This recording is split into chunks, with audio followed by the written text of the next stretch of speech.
நம்ம இப்போ veg stuff sandwich செய்ய போறோம். Homemade veg stuff sandwich. நான் அந்த வெஜிடபிள்ஸ் இப்போ ரொம்ப சின்னதா பாருங்க கட் பண்ணி வச்சிருக்கேன்.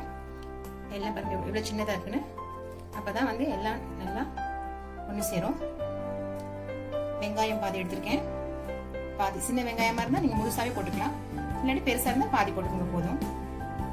சின்ன பீஸ் தக்காளி, ஒரு முட்டை, எலுமிச்சை சாறு பாதி சின்னதா இருந்தா ஒன்று போடுங்க, இல்ல பெருசா இருந்தா பாதி போட்டுக்கலாம் போதும். மிளகாய் தூள், கரம் மசாலா தூள் கொஞ்சம், உப்பு கொஞ்சம். இப்ப நம்ம செய்ய ஆரம்பிக்கலாம். ஒரு கப் வாட்டர் எடுத்து நம்ம முதல்ல வெஜிடபிள்ஸை வேக வச்சுக்கலாம்.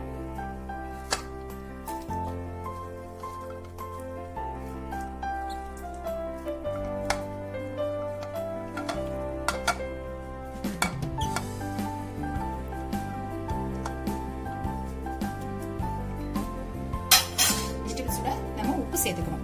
அப்பதான் வெஜிடபிள்ஸ்ல உப்பு சுவை தராது. வெஜிடபிள்ஸ் நம்ம போட்ட ஒரு கப் வாட்டரும் நல்லா வத்திருச்சு. ஓரளவுக்கு நல்லா 3/4 பதத்துல வெந்துருச்சு வெஜிடபிள்ஸ்லாம். இப்ப நம்ம எடுத்து இதை ஒரு பவுல்ல வச்சுக்கலாம். கொஞ்சம் ஆயில், 1 டேபிள் ஸ்பூன் ஆயில் போதுமானது.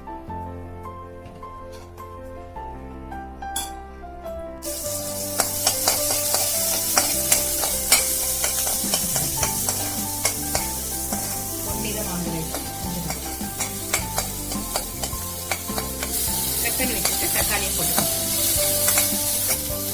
கரம் மசாலா தூள், மிளகாய் தூள், ஃப்ளேம் கம் பண்ணிக்கோங்க. எக் ஊத்துறோம், உடச்சி வச்சிருக்க எக் ஊத்துறோம்.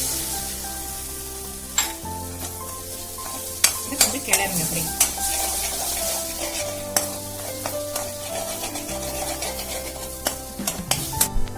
மிளகுத்தூள், வெஜிடபிள்ஸ் வேக வச்சு எடுத்து வச்சாங்க. வெஜிடபிள்ஸ்ல போடணும். போட்டு நல்லா கிளறி விடணும்.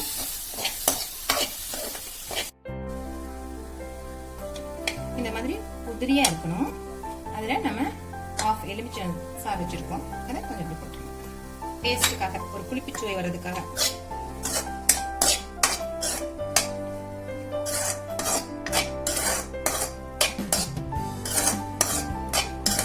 தேவையான இல்ல கொத்தமல்லி இலை போட்டுக்கலாம், இல்லாட்டி விட்டுக்கலாம்.